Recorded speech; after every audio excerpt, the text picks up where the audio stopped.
जय हिंद मेरे प्यारे दोस्तों। मैं रे आप सभी का एक बार फिर स्वागत करता हूं आपके अपने प्यारे प्लेटफॉर्म अचीव सीएपीएफ सीडीएस पर।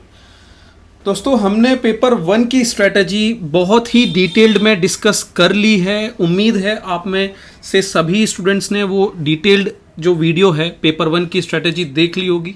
जिन्होंने नहीं देखी है उनको मैं यहाँ पर आई बटन में या डिस्क्रिप्शन में या पहले कमेंट सेक्शन में उस वीडियो का लिंक शेयर कर दूंगा।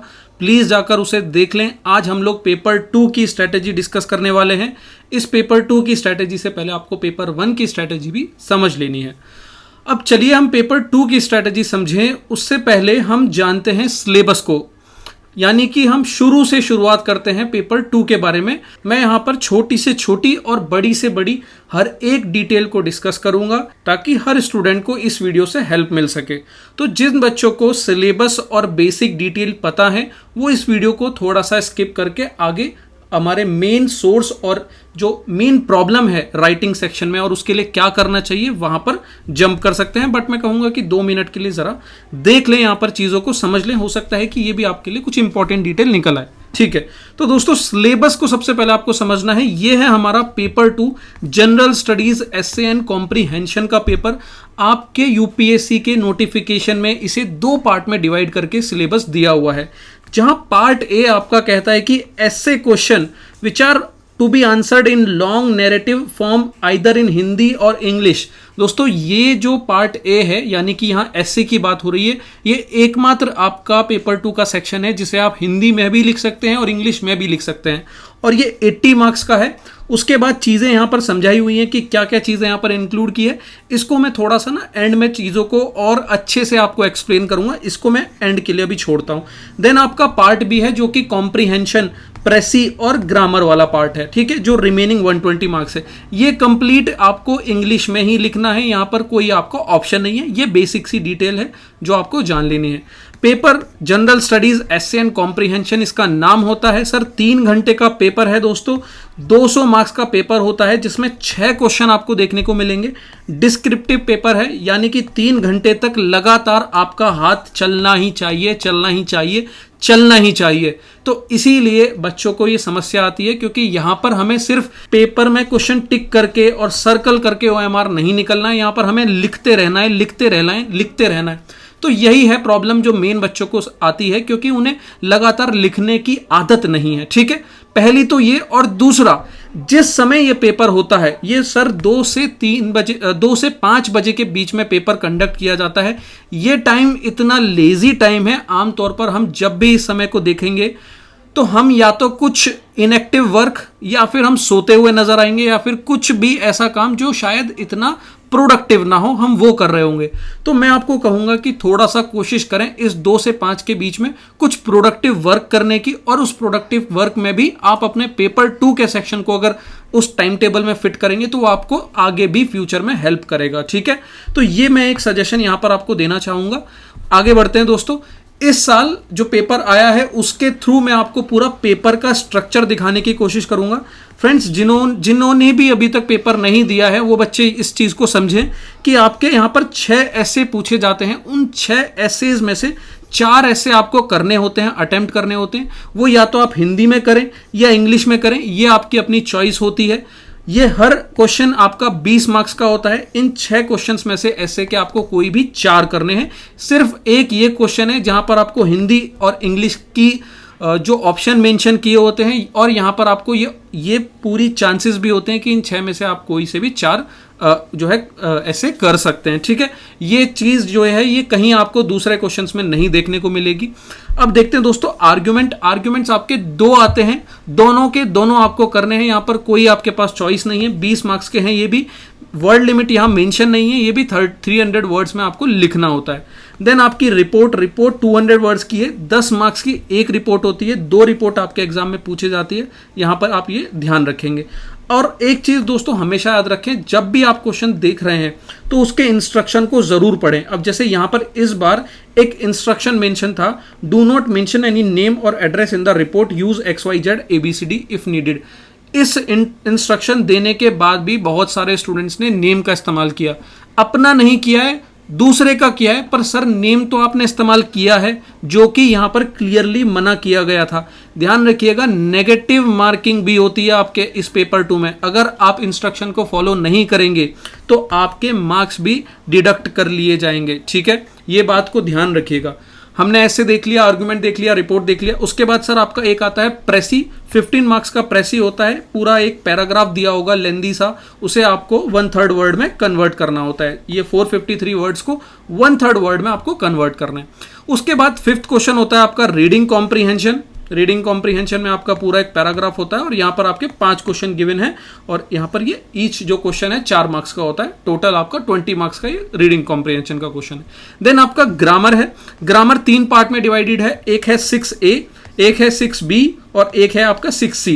ये टोटल आपका मिलाकर 25 मार्क्स बनता है। 6A आपका 10 मार्क्स का है, 6B आपका 10 मार्क्स का है, 6C आपका 5 मार्क्स का है। इस तरीके से ये 6 क्वेश्चन सर आपके टोटल 200 मार्क्स कवर करते हैं। यहाँ पर मैंने ये पूरी जो स्कीम है आपके सामने रख दी है कि ऐसे आपका 80 मार्क्स का होता है, 6 में से 2 आपको करने होते हैं। Counter argument, reports 2 20 marks, precis 1 15 marks, comprehension 1 20 marks, grammar 1 3 question जहां पर 25 मार्क्स के होते हैं। तो ये बहुत ही बेसिक डिटेल है। बहुत सारे स्टूडेंट्स इस वीडियो को एकदम नए ऐसे स्टूडेंट्स होंगे जिन्होंने अभी तक एग्जाम नहीं देखा है, जिन्हें आइडिया भी नहीं है कि इसमें क्या क्या कंपोनेंट्स होते हैं। तो सबसे पहले आपको ये कंपोनेंट समझ लेने हैं। उम्मीद है आपको ये क्लियर हो गया होगा कि क्या चीजें हैं इसमें पूछी जाती हैं, क्या स्ट्रक्चर है, ठीक है। अब आगे बढ़ते हैं। अब यहां से शुरू होंगी थोड़ी सी एडवांस लेवल पर बातें, ठीक है। सबसे जरूरी चीज दोस्तों हम यहां पर डिस्कस करने आए हैं सोर्सेस, कि सर मुझे सोर्सेस बता दो हमारे पेपर 2 को तैयार करने का, ठीक है। सब यही चाह रहे होंगे कि सोर्सेस बता दे।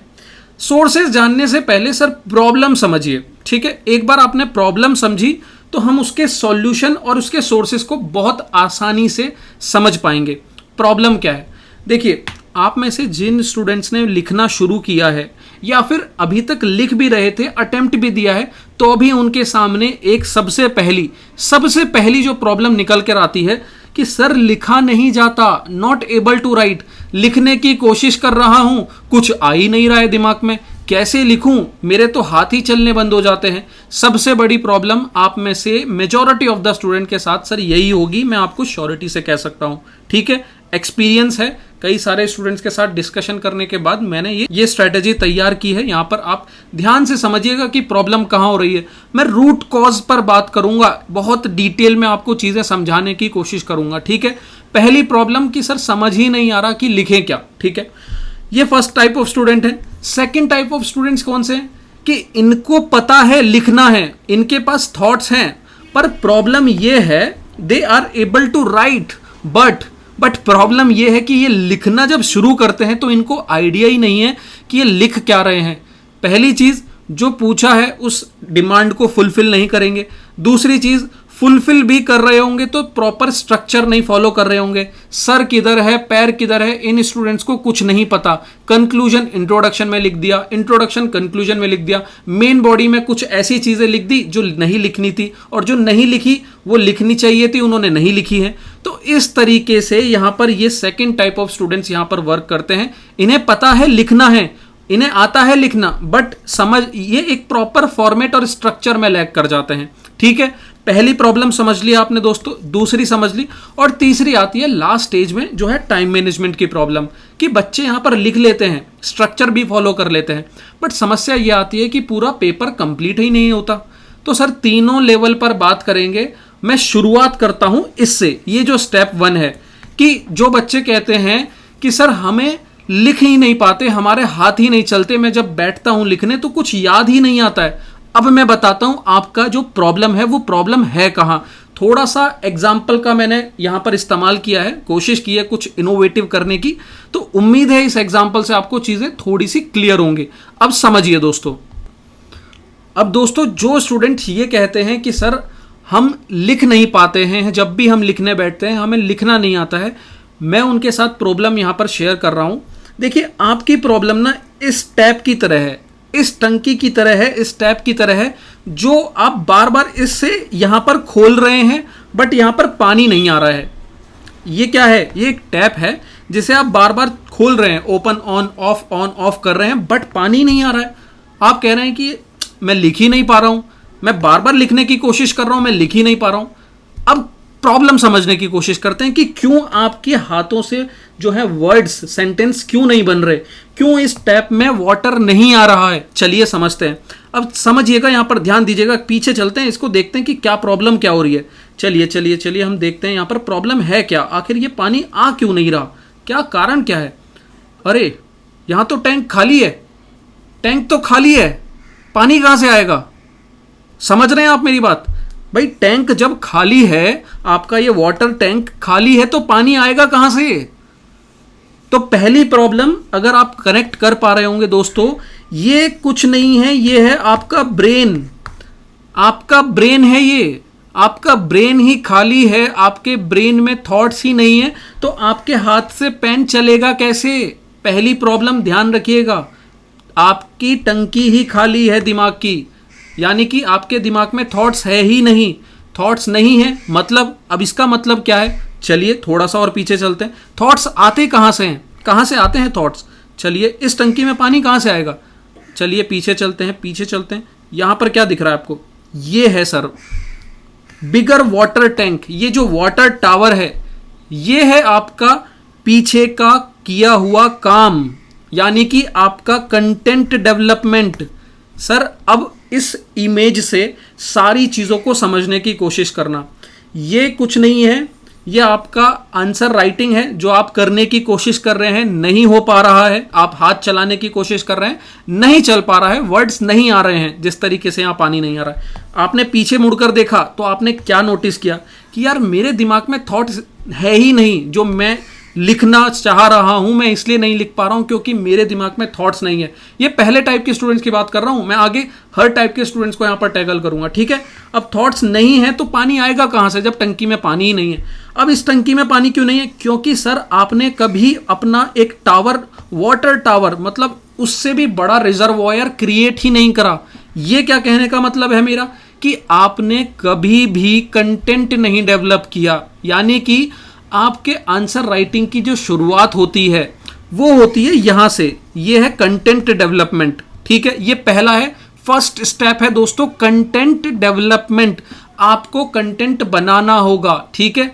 अब ये कुछ नहीं है, ये आपके नोट्स हैं। ये जो बड़ा टैंक दिख रहा है, ये वाटर का रिजर्वॉयर, ये आपके नोट्स हैं और कुछ नहीं है। अब ऐसा नहीं है कि आपने नोट्स प्रिपेयर कर लिए और आप कल आंसर लिखना शुरू कर देंगे, बिल्कुल नहीं।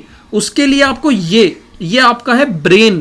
तो आपको पहले उस नोट्स की ब्रेनस्टॉर्मिंग करनी होगी, यानी कि इस टैंक से, अपने नोट्स से ले जाकर पानी अपने इस वाटर टैंक में लाना होगा। और जैसे ही इस वाटर टैंक में पानी आएगा, आपकी जो आंसर राइटिंग प्रैक्टिस, यहां पर थर्ड स्टेज है दोस्तों, आंसर राइटिंग प्रैक्टिस।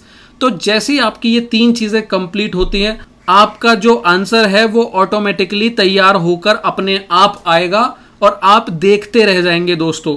मतलब आपको क्लियर हो रही होंगी चीज़ें। मैंने ये एग्जाम्पल का कोशिश किया है लेने की, उम्मीद है आपको ये चीज़ समझ में आ रही होगी। तो दोस्तों चीज़ें कुछ इस तरीके से हैं कि ये जो आपका कंटेंट का टैंक है, यहाँ से आपका पानी आपके दिमाग में जाएगा, यहाँ से आपके थॉट्स बनेंगे जब आप उसे ब्रेनस्टॉर्मिंग करेंगे, ठीक है। ये आपका ब्रेन है, यहाँ पर आप ब्रेनस्टॉर्मिंग कर रहे होंगे और उस ब्रेनस्टॉर्मिंग को आप एक शेप दे रहे होंगे अपने आंसर राइटिंग से प्रैक्टिस करके, ठीक है। ये तीन चीज़ें हैं दोस्तों आपको जिन्हें समझना होगा। ये तीन चीज़ें हैं, ये आपके पेपर 2 आंसर राइटिंग की पिलर्स हैं। तो उम्मीद करता हूं दोस्तों क्लियर हुआ होगा इन तीनों चीज़ों का इंपॉर्टेंस। ये तीन चीज़, प्लीज़ इस बात को ध्यान में रखिएगा। आप लोग गलती क्या करते हैं मैं आपको बताता हूं। आप लोग गलती सिर्फ एक करते हो, हमेशा आपका फोकस सिर्फ रहेगा कंटेंट और सिर्फ कंटेंट पे। आप कभी भी फोकस नहीं करोगे ब्रेनस्टॉर्मिंग पर, आप कभी भी फोकस नहीं करोगे आंसर राइटिंग पर। जब तक आप इन दो चीज़ों पर फोकस नहीं करोगे, आपका आंसर बनकर तैयार ही नहीं होगा। मतलब अगर मैं कहूं कि सर इसमें तो मैंने पानी भरकर रख लिया, मैंने यहां तो पानी भरकर रख लिया, बट यहां पानी नहीं है, तो पानी क्या टंकी में आएगा? बिल्कुल भी नहीं आएगा। आप मेरी बात को समझने की कोशिश करो। मतलब गलती आप जो कर रहे हो, मैं कई बार ये स्टूडेंट्स को नोटिस करता हूं, सर हर बच्चा बस ये कहता है कि सर हमें कंटेंट दे दो, सर हमें कंटेंट दे दो। अरे कंटेंट से ज़्यादा आपको यहाँ ब्रेनस्टॉर्मिंग और आंसर राइटिंग इन दोनों पर काम करना है। देखिए काम तीनों पर करना है, ये तीनों पिलर हैं आपके पेपर टू आंसर राइटिंग के। बट मैं आपको एक बात और बता दे रहा हूं कि कंटेंट आपके पास बहुत कम भी होगा, अगर कंटेंट कम भी होगा तो भी चलेगा, पर बात है कि वो ब्रेनस्टॉर्मिंग और आंसर राइटिंग, सर आपके पास हजारों पेज का कंटेंट है, लिख आप एक पेज भी नहीं पा रहे हो, क्या फायदा है ऐसे कंटेंट से। और वहीं दूसरी तरफ लिखना बहुत अच्छा आता है पर आपके पास कुछ लिखने के लिए है ही नहीं, दिमाग में थॉट्स ही नहीं बन रहे।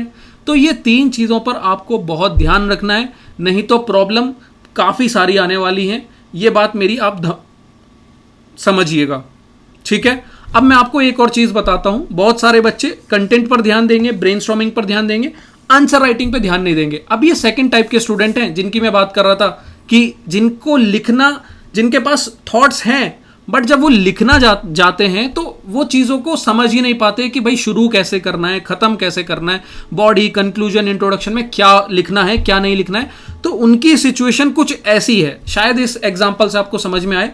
उनका क्या है कि देखिए कंटेंट तैयार है उन स्टूडेंट्स का, यहाँ पर आप देखेंगे ब्रेनस्टॉर्मिंग पर भी उन्होंने काम किया है, दिमाग में थॉट्स हैं बट जो आपकी टैप सिस्टम है ना वो प्रॉपरली मेंटेन नहीं है। तो जब आपकी जो टंकी है, जो टैप है, आप ऑन करते हैं तो पानी इस तरीके से बहता है कि आप जब लिखना शुरू करते हैं तो आपको समझ ही नहीं आता कि मैं क्या लिख रहा हूं, बस आप लिखे जा रहे हो, लिखे जा रहे हो, लिखे जा रहे हो। मतलब ऐसे स्टूडेंट्स का थॉट ये होता है कि कैसे भी करके मैं 300 वर्ड्स लिख कर आ जाऊं। उन्हें क्वालिटी से कोई मतलब नहीं होता, उन्हें एग्जामिनर की डिमांड को फुलफिल करने का कोई भी रीजन नहीं समझ में आता। वो क्या कारण है? कारण सर यहाँ पर एक है, मैंने आपको यहाँ पर बताया था, ये हमारा जो थर्ड स्टेप था, यहाँ समझिएगा थर्ड स्टेप क्या है। ये बच्चे अपनी आंसर राइटिंग पर फोकस नहीं करते, यहाँ पर सबसे बड़ी प्रॉब्लम इनके साथ ये होती है। कंटेंट इनके पास होगा, ब्रेनस्टॉर्मिंग, ब्रेन में थॉट्स भी होंगे, बट जो सबसे बड़ी प्रॉब्लम आती है ना इनके साथ वो आती है इनकी आंसर राइटिंग पर।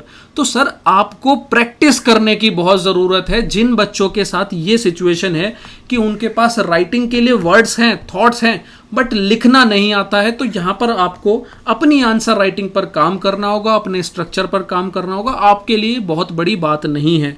अब यहाँ पर एक और चीज़ मैं बताता हूँ, बहुत सारे स्टूडेंट ऐसे होते हैं जो कहीं से किसी बुक को उठा लाएंगे, किसी टॉप 100, टॉप 50, टॉप फलाना फलाना करके जो भी अलग अलग जो मार्केट्स में आती हैं चीज़ें, उनको रटना शुरू कर देंगे। तो आपके साथ देखिए प्रॉब्लम क्या होती है।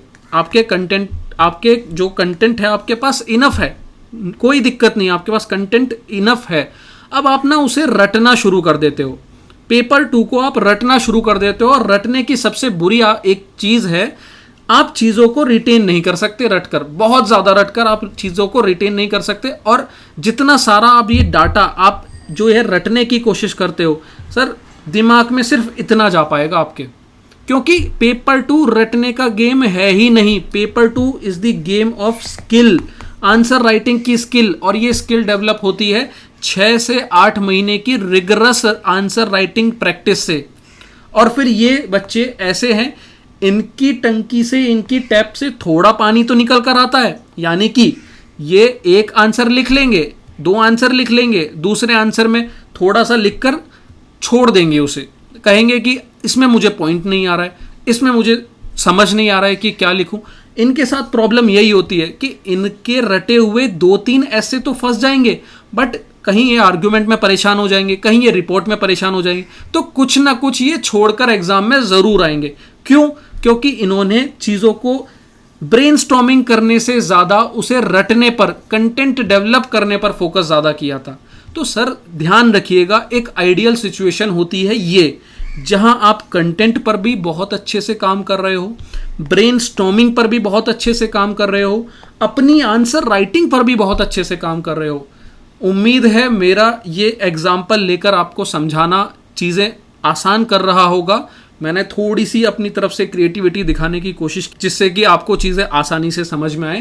तो मेरा बस यही कहना है दोस्तों, ये 3 चीज़ें हैं, एक कंटेंट, आंसर राइटिंग और ब्रेनस्टॉर्मिंग, ये आपकी पेपर 2 के पिलर्स हैं, इन पर काम करिए, इन तीनों चीज़ों को तैयार कीजिए।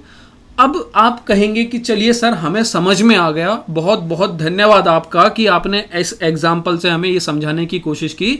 अब हमें ये बताइए कि ये कंटेंट, पहली चीज़ ये कंटेंट तैयार कैसे होगा, जो ये वाटर का जो टावर है, जो मेन रिजर्वायर है, ये बनेगा कैसे। तो चलिए मैं आपको समझाता हूँ। देखिए, इसकी हेल्प करेंगे हमारे जो सिलेबस है। मैंने आपको इनिशियली कहा था कि सिलेबस हम एंड में डिस्कस करेंगे। सर समझने की कोशिश करिए कि आपके ऐसे राइटिंग में सिलेबस में क्या दिया हुआ है। The indicative topics are modern Indian history, specially of the freedom struggle, geography, polity, economy, knowledge of security, human right issue and analytical ability. अब यहाँ पर ये ऐसा लग रहा है कि ये अपनी बात कहकर बस निकल गए, इन्होंने समझाया नहीं कि भैया इस सिलेबस में कहना क्या चाह रहे हो। पॉलिटी, इकोनॉमी, ज्योग्राफी कह दिया, मतलब क्या ज्योग्राफी। तो सर जब आप प्रीवियस ईयर क्वेश्चंस को एनालाइज करेंगे, 2022-23 और पुराने पेपरों को एनालाइज करेंगे, तो मैंने इस जो सिलेबस है, ये जो सिलेबस है, इसको कन्वर्ट किया है। थोड़ा सा मैंने इसे ओपन करने की कोशिश की है, इन डायमेंशंस को खोलने की कोशिश की है। तो यहाँ पर आपको नज़र में आएंगी कुछ इस तरीके की चीज़ें। जब ये बात सिक्योरिटी की कर रहे हैं तो वो तो हमें क्लियर है। देखिए यहाँ पर एक है आपका सोशल इशू, जिस पर ये बात कर रहे हैं। यहाँ पर ये बोल रहे हैं ह्यूमन राइट इश्यूज, जो ये बात कर रहे हैं, ये बात कर रहे हैं यहाँ पर सोशल इश्यूज की। अब ये सोशल इशू कौन कौन से हैं, तो मैं हमेशा कहता हूं SDG के 5 गोल, इनिशियल 5 गोल को आपको तैयार करना है अपनी थीम पर। एक पॉवर्टी, एक हंगर, हेल्थ, एजुकेशन, वुमेन, ये 5 चीज़ें हैं जिन्हें आपको तैयार करना है। फिर पॉलिटिकल इश्यूज हैं, ध्यान रखिएगा ये पॉलिटिकल इश्यूज हैं, पॉलिटिकल गॉसिप्स पर आपको फोकस नहीं करना है। यहाँ पर पॉलिटिकल इश्यूज वो टाइप के जो टॉपिक हैं उन्हें तैयार करना है। Environmental issues, agriculture, international relation, science and tech, ये है आपका एक्चुअल सिलेबस पेपर 2 का। और इसे अगर मैं और तरीके से और सिस्टम से आपको प्रोवाइड कराऊं तो दोस्तों आपके पेपर में ये 8 थीम्स हैं जहां से क्वेश्चन निकल कर आते हैं। पहली theme security, second social issues, third है पॉलिटिकल इश्यूज, फोर्थ है आपका environmental issues, fifth agriculture, sixth economy, science and tech, और एट्थ है आपका इंटरनेशनल इश्यूज। दोस्तों इन 8 टॉपिक्स पर आपको अपना कंटेंट तैयार करना है। जो सवाल आपने मुझसे इनिशियली पूछा था कि सर ये जो कंटेंट है तैयार कहाँ से करें और क्या करें, तो मैं अभी आपको बताऊंगा कि करना कहाँ से है। पर पहले मैं आपको एक स्ट्रक्चर दे रहा हूं। स्ट्रक्चर क्या, कि आपको इस 8 थीम्स में अपना जो कंटेंट है वो डिवाइड करना है, क्योंकि जितने भी क्वेश्चन आपके पेपर में पूछे जा रहे हैं वो कहीं ना कहीं इन 8 थीम्स के अंदर ही लाई कर रहे हैं। ठीक है, क्लियर है यहां तक चीजें। हो सकता है कि 1-2 थीम्स आप इसमें अलग से भी ऐड कर लें, जैसा कि स्पोर्ट्स आप एक ऐड कर सकते हैं, मिसलेनियस, मतलब उसे आप मिसलेनियस में भी ऐड कर सकते हैं, तो वो आपकी चॉइस है। आप फर्दर भी इस थीम्स की लिस्ट को बढ़ा सकते हैं। बट मेनली अगर बात की जाए तो ये 8 थीम है जिस पर आपको नोट्स बनाने हैं। अब आप पूछेंगे कि सर नोट्स बनाएं कहां से, ये तो समझ में आ गया कि ऐसे ऐसे डिवाइड करना है, तो नोट्स बनाएं कहां से। तो देखिए दोस्तों, 2 सोर्स मैं आपको दूंगा। वो 2 सोर्स ऐसे सोर्स हैं जिन्हें आप कहते हैं ना कि ये CSC के स्टूडेंट हमेशा इस एग्जाम को क्रैक कर जाते हैं। हमारा कंपटीशन, ये बात यहाँ पर मैं आपको समझाने की कोशिश करूंगा दोस्तों, हमारा जो कंपटीशन है वो CAPF के आपके फेलो एस्पिरेंट से नहीं है। हमारा कंपटीशन है वो CSC एस्पिरेंट्स जो प्रीलिम्स क्वालिफाई करके मेंस नहीं क्वालिफाई कर पा रहे हैं और CAPF दे अपना बैकअप बनाकर एग्जाम क्रैक कर जा रहे हैं और हमारे लिए कंपटीशन बढ़ा दे रहे हैं। वो है एक्चुअल आपका कंपटीशन। तो अब ये समझने की कोशिश करो कि आपका वो एक्चुअल कंपटीटर पढ़ क्या रहा है, क्या पढ़ रहा है वो। कभी आपने उनसे पूछा, जो सिलेक्शन ले रहे हैं CSC एस्पिरेंट, उनका सोर्स क्या होता है? मैं आपको बताता हूं। पहला सोर्स उनका होता है newspaper. Newspaper is the most beautiful source for your paper 2 sir. Paper 2 के लिए न्यूज़पेपर से अच्छा मैं मतलब ये चीज़ मैं लिख कर दे सकता हूं। आप मुझसे जितनी बार पूछेंगे मैं उतनी बार कह सकता हूं कि बिना न्यूज़पेपर पढ़े सिलेक्शन बहुत कम पॉसिबल है। अब यहां पर मैं रुका क्यों हूं, क्योंकि देखिए बहुत सारे स्टूडेंट ऐसा एग्जाम्पल लेकर आएंगे कि बहुत सारे बच्चे तो न्यूज़पेपर नहीं पढ़ते फिर भी सिलेक्शन ले जाते हैं। तो सर कभी उनकी हिस्ट्री जानने की कोशिश कीजिएगा, क्या कारण है। बहुत सारे एग्जाम्पल आपको देखने को मिलेंगे जो कहते हैं कि मैं सीधे एग्जाम हॉल में गया था और सीधे मैं वहां पर लिखना शुरू कर दिया और मेरा सिलेक्शन हो गया। मैंने ना तो पहले पीछे कभी आंसर राइटिंग करी, ना मैं बहुत ज़्यादा न्यूज़पेपर पढ़ा, बस मेरा जो है मैं लिख कर आया और हो गया। आप बहुत सारे टॉपरों को सुनेंगे, ये मैं नहीं, टॉपर्स खुद कहते हैं। तो आप मेरी बात समझने की कोशिश करो, कभी भी उन ट्रैप्स में मत आइएगा।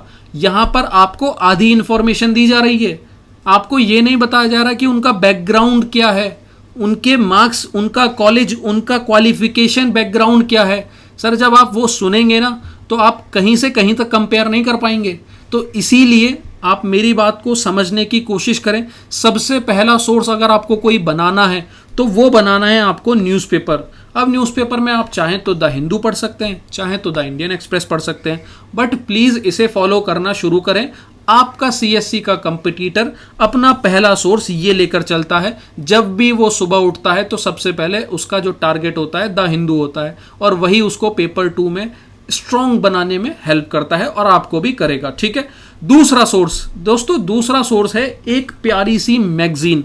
अब यहां पर एग्जाम्पल मैंने विजन आईएएस का लिया है, क्योंकि सेम वही चीज आपका जो मेन कंपटीटर है, जो सीएससी एस्पिरेंट है सर, उसका जो मेन सोर्स है पेपर 2 का, वो विजन की मैगजीन है। वो इसको पढ़कर, इसको बार बार रट कर अपने पेपर 2 के करंट रिलेटेड सभी टॉपिक्स को तैयार करता है।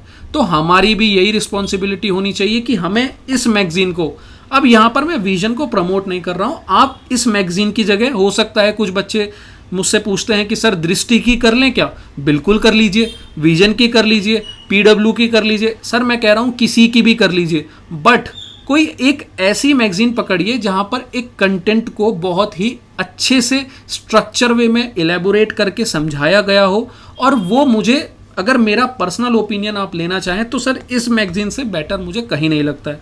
तो एक आपका ये रहेगा सोर्स, ठीक है, विजन और ये आपका न्यूज़पेपर। सर यही दो सोर्स हैं जिनको अच्छे से आप बार बार तैयार करेंगे, इनसे क्रिस्प नोट्स बनाएंगे, इनको बार बार जब ब्रेनस्टॉर्मिंग इन पर करेंगे, तो बस इतना ही करने के बाद आप अपने एस्से, आप अपना आर्ग्यूमेंट, आप अपना रिपोर्ट लिखने के लिए कैपेबल हो जाएंगे। आपको बहुत ज़्यादा चीज़ें नहीं लिखनी है, समझने की कोशिश करो। सिर्फ 300 वर्ड में आपको ऐसे लिखना है। इस 300 वर्ड्स के लिए आप हजार 2,000 पेजेस की बुक्स को पढ़ना बंद कीजिए, ठीक है। काम थोड़ा करना है, सोचना उससे ज़्यादा है और लिखना उससे भी ज़्यादा है। तीनों का रेशो समझने की कोशिश करिए। अगर आप 1 घंटे कंटेंट बना रहे हैं तो सर 2 घंटे उस पर सोचिए। ध्यान रखिए, अगर आप 1 घंटे कंटेंट बना रहे हैं तो 2 घंटे आपको उस पर सोचना है और इसका 3 टाइम्स उसको लिखना है, ठीक है। 1:2:3, 1 घंटे आपको लिखना है कंटेंट, यानी कि कंटेंट डेवलप करना है। 2 घंटे आपको उसको सोचना है और 3 घंटे उसको आपको लिखना है, क्योंकि अल्टीमेटली ये 3 घंटे की मेहनत ही आपको एक्चुअल एग्जाम में लिखने के लिए कैपेबल बनाएगी, और पीछे आप ये काम कर ही रहे होंगे। तो सर इस तरीके से आपको पेपर 2 की जो है स्ट्रैटेजी लेकर चलनी पड़ेगी। मैं आपको सोर्स बता चुका हूं। अभी तक हमने ये जान लिया दोस्तों। अब देखिए पेपर 2 में 6 कंपोनेंट हैं। हमने समझ लिया कि एस्से के लिए क्या करना है, काउंटर आर्ग्यूमेंट, रिपोर्ट राइटिंग, ये तीनों चीजें हमें समझ में आ गई, ठीक है। सोर्सेज मैंने बता दिए। अब बात करते हैं प्रेसी, कॉम्प्रिहेंशन एंड ग्रामर। ये भी हमारे पेपर 2 के पार्ट हैं, इस पर भी डिस्कस करते हैं। दोस्तों प्रेसी में क्या होता है, आपको एक पैराग्राफ दिया हुआ है, उस पैराग्राफ को आपको 1/3 में समराइज करना है। अब सर थोड़ा सा ध्यान से सोचने की कोशिश करना, ये जो समराइजेशन की जो पूरी प्रोसेस है, इसमें कुछ 1-2 चीज़ों का इन्वॉल्वमेंट है। पहली चीज़, जब मैं ये प्रेसी पढ़ना शुरू करता हूँ, ठीक है, जब मैंने ये प्रेसी पढ़ना शुरू किया, सबसे पहला फायदा उस बच्चे को होगा जिसकी रीडिंग स्पीड बहुत अच्छी है, ठीक है। पहला फायदा उन स्टूडेंट्स को होगा जिसकी रीडिंग स्पीड बहुत अच्छी है, क्योंकि ये 453 वर्ड्स का जो पूरा प्रेसी है, जो जितनी जल्दी पढ़ लेगा। अब यहाँ पर एक और वर्ड ऐड करूंगा मैं, जो जितनी जल्दी, जितनी स्पीड में से पढ़ लेगा, साथ में अंडरस्टैंड भी कर लेगा, उसको इस प्रेसी को करने में बहुत ज़्यादा समय नहीं लगेगा। प्रेसी का एक ड्रॉबैक बताता हूँ, हमेशा प्रेसी अपने एग्जाम के सबसे एंड में रखने की कोशिश करना। क्यों? क्योंकि सबसे ज़्यादा अगर टाइम किसी में लगता है पेपर में, क्वेश्चन पेपर 2 में, तो सर वो आपको प्रेसी में ही लगेगा, ठीक है। जितने कम मार्क्स यहाँ पर दिए हैं और उसके कंपैरेटिवली, उसके रेशो में जितना ज़्यादा टाइम ये खाता है, वो और कोई क्वेश्चन नहीं खाता है। इसीलिए यहाँ पर सबसे पहली चीज़ जो आपको हेल्प करेगी वो आपकी रीडिंग स्किल विद अंडरस्टैंडिंग, ठीक है। वही है मेन चीज़। जितना जल्दी आपने इसको पढ़ के इसको समझ लिया, आप उतना ही जल्दी सर इसको समराइज कर लेंगे। अब ये चीज़ प्रेसी को समराइज करना और ये अंडरस्टैंडिंग, ये रीडिंग स्किल, ये कैसे डेवलप होगी? कुछ नहीं करना है आपको, सिर्फ ये काम भी न्यूज़पेपर से करना है। जब आप किसी न्यूज़पेपर को पढ़ते हैं, मान लीजिए आप कोई एक एडिटोरियल खोल कर बैठे हैं, तो एक टाइमर लगाइए, बराबर में टाइमर लगाइए और देखिए कि किसी एडिटोरियल को पढ़ने में आपको कितना समय लग रहा है। अब मैंने एक एडिटोरियल पढ़ा और मुझे लगा उसे पढ़ने में 50 मिनट। अब आपको ध्यान रखना है कि पहले दिन ये नहीं होगा कि आप अगले दिन ही उसको आधे घंटे में ख़त्म कर लेंगे या 15 मिनट में। सर ये एक धीरे धीरे धीरे ग्रेजुअल क्रिएट करने वाली स्किल है। वो 50 मिनट में जो आपने एडिटोरियल पढ़ा है, आपको डेली ये टाइमर लगाकर देखना है कि आपकी जो स्पीड है वो किस तरीके से रिड्यूस हो रही है या नहीं हो रही है। ये 50 मिनट का एडिटोरियल कुछ समय बाद, मतलब थोड़ी सी प्रैक्टिस लगेगी। अब मैं वो एक दिन एक पूरा टाइम लिमिट आपको नहीं दे सकता, वहाँ पर आपकी प्रैक्टिस पर डिपेंड करती हैं चीज़ें। तो हो सकता है आपको 10 दिन भी लगे, एक हफ्ता भी लगे, एक महीना भी लगे, ठीक है, 6 महीने भी लग सकते हैं। तो वो जो 50 मिनट में आपने जिस एक एडिटोरियल को पढ़ा है, हो सकता है आपकी प्रैक्टिस से वो एक टाइम ऐसा आ जाए कि आप उसे 15 मिनट में पढ़ भी लें और समझ भी लें। जब आप इस तरीके से अपने टाइम को, अपनी रीडिंग हैबिट को, अपनी अंडरस्टैंडिंग को रिड्यूस कर लेते हैं और समझने की जो कैपेसिटी है उसको बढ़ा लेते हैं, तो कहीं ना कहीं आपका प्रेसी का सिलेबस भी तैयार हो रहा है, बस ये मान के चलिए। क्योंकि precis is only about reading skill और आपकी अंडरस्टैंडिंग कैपेसिटी, ठीक है, क्लियर है दोस्तों। सेम उसी तरीके से आपका रीडिंग कॉम्प्रिहेंशन है। अब ये क्या है सर, ये आपकी थीम्स एनसीईआरटी से पूछा गया एक पैराग्राफ है। तो यहां से क्या समझ में आता है कि जब भी आप कुछ पढ़ रहे हो, चाहे वो एनसीईआरटीज हो, चाहे वो आपके न्यूज़पेपर्स हो, आपको उन्हें बहुत ही आराम से समझते हुए पढ़ना है। और एक चीज़ जो सबसे ज़रूरी चीज़ है कि आपको अपनी रीडिंग स्किल को डेवलप करना है, रीडिंग स्किल को इम्प्रूव करना है। अगर आप अभी कोई 1000 वर्ड्स का पैराग्राफ को पढ़ने में 50 मिनट लगा रहे हैं, यानी कि उसको पढ़ने और समझने में एडिटोरियल वगैरह में, तो उसको रिड्यूस करके 10, 15, 20 मिनट पर लाना पड़ेगा। तब जाके आप ये रीडिंग कॉम्प्रिहेंशन या प्रेसी जैसे जो क्वेश्चंस हैं उनमें आप यहाँ पर अच्छा स्कोर कर सकते हैं। क्योंकि सर यहाँ पर सारा का सारा खेल अंडरस्टैंडिंग का और स्पीड का है। जितनी जल्दी आप इसे पढ़ के अंडरस्टैंड कर लेंगे, उतनी जल्दी आप इसके क्वेश्चंस निकाल पाएंगे, उतनी जल्दी आप इसको 1/3 में कन्वर्ट कर पाएंगे। ठीक है, क्लियर है। चलिए, अब लास्ट कंपोनेंट है दोस्तों एक ग्रामर। ग्रामर पे मैं बहुत ज़्यादा डिटेल में बात नहीं करूंगा। क्यों नहीं करूंगा, मैं डायरेक्ट सोर्स पर आता हूँ। सोर्स आपका ग्रामर का है प्लिंट टू पैरामाउंट। मैं क्यों ये बुक को आपको सजेस्ट कर रहा हूँ, हमारी ग्रामर की एक वीडियो है, ये 2 महीने पहले पेपर से पहले CAPF AC 2023 ग्रामर की पूरी, यहाँ पर सर आप एक देखेंगे पूरा डिटेल एनालिसिस किया हुआ है पिछले 5-10 साल के पेपर का, और समझाया हुआ है कि कैसे कुछ ही टॉपिक्स, आपके कुछ ही इंपॉर्टेंट टॉपिक्स बार बार इस एग्जाम में रिपीट होते हैं।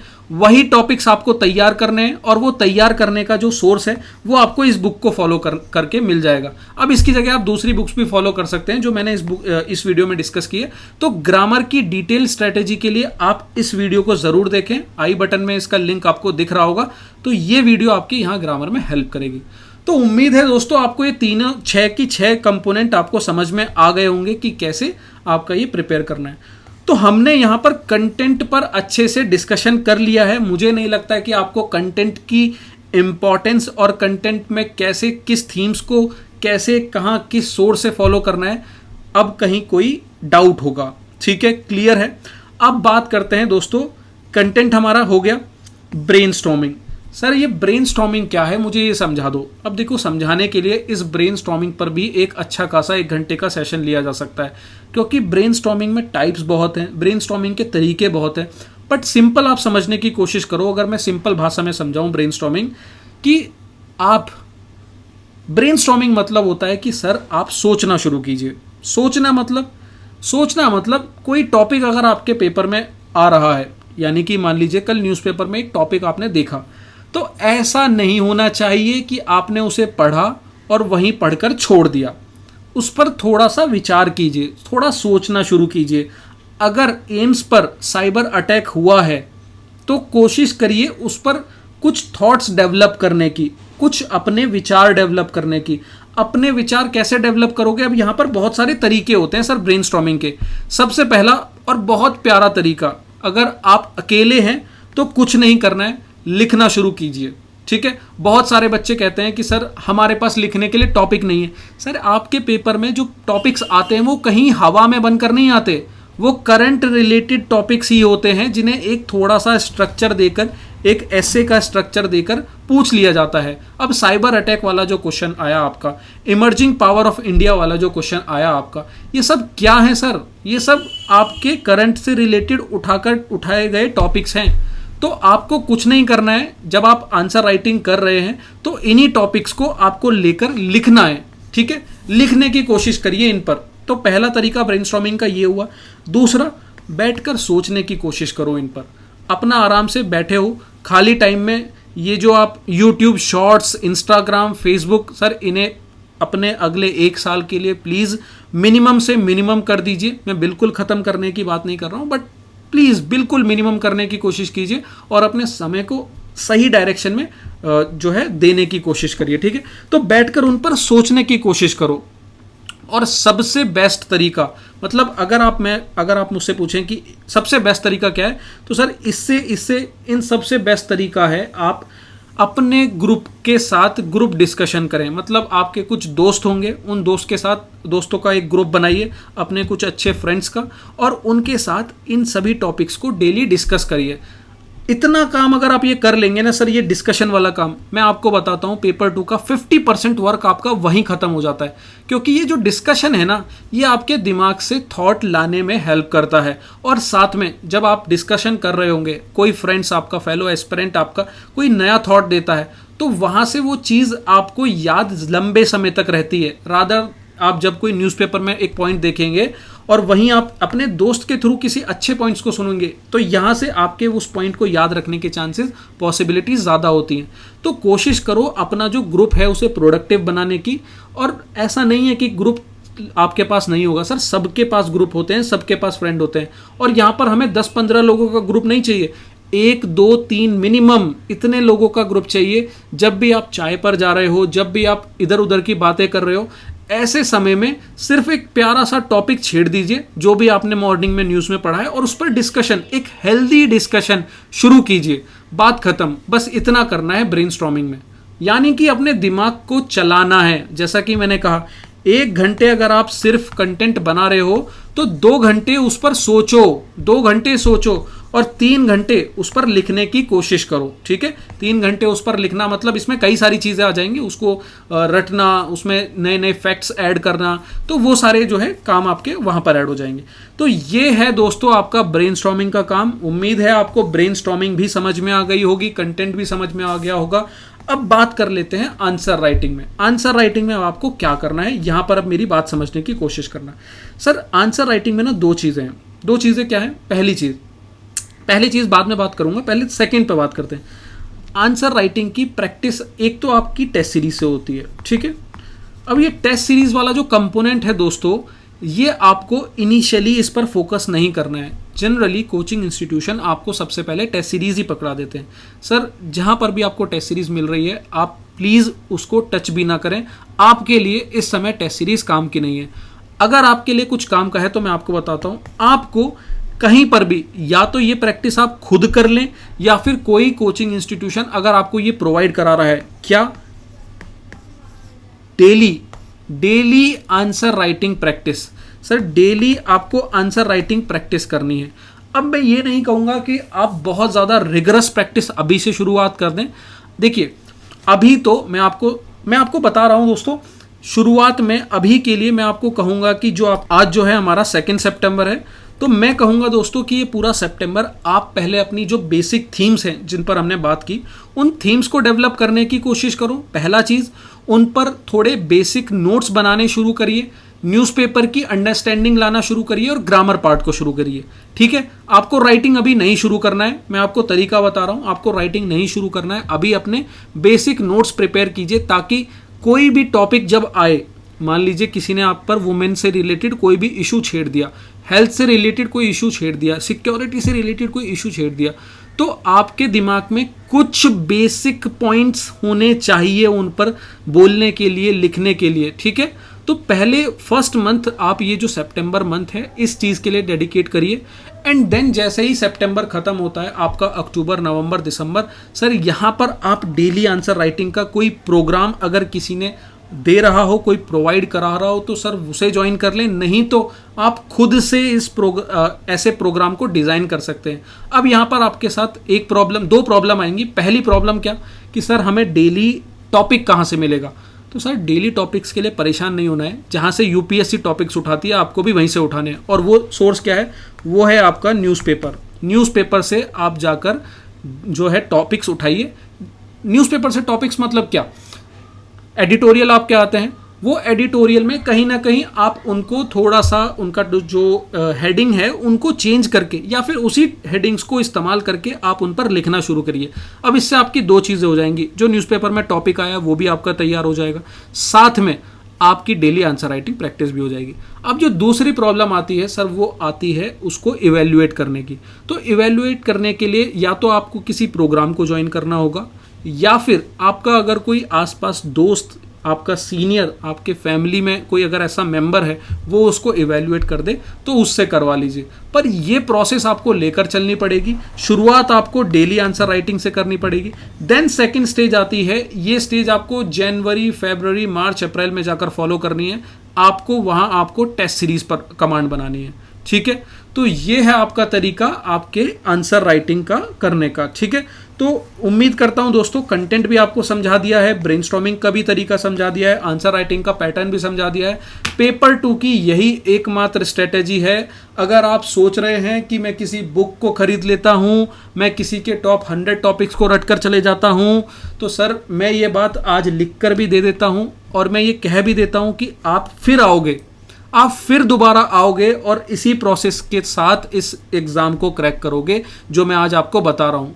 ये जो आप शॉर्टकट का इस्तेमाल करते हैं ना, चाहे पेपर 1 हो चाहे पेपर 2, सर वो एक्चुअल में शॉर्टकट नहीं है, वो लॉन्ग कट है। आप जिस एग्ज़ाम को 1 साल में क्रैक कर सकते हो, आप वहाँ शॉर्टकट का इस्तेमाल करके उस एग्ज़ाम को 2-2, 3-3, 4-4 साल में भी नहीं कर पा रहे हो क्रैक। तो शॉर्टकट भूल जाइए, एक बार अच्छे से तैयारी शुरू कीजिए। पेपर 1 हो चाहे पेपर 2, मैं आपको तरीका बता चुका हूं, प्रॉब्लम समझा चुका हूं, सॉल्यूशन बता चुका हूं। उम्मीद है दोस्तों आपको इस वीडियो से हेल्प मिली होगी। ऐसी वीडियो बनाने में बहुत मेहनत लगती है। आपको अगर वीडियो अच्छी लगी है तो प्लीज़ इसे लाइक करें, चैनल को सब्सक्राइब नहीं किया है तो सब्सक्राइब करें और अपने थॉट्स हमारे कमेंट बॉक्स में ज़रूर शेयर करें। जय हिंद।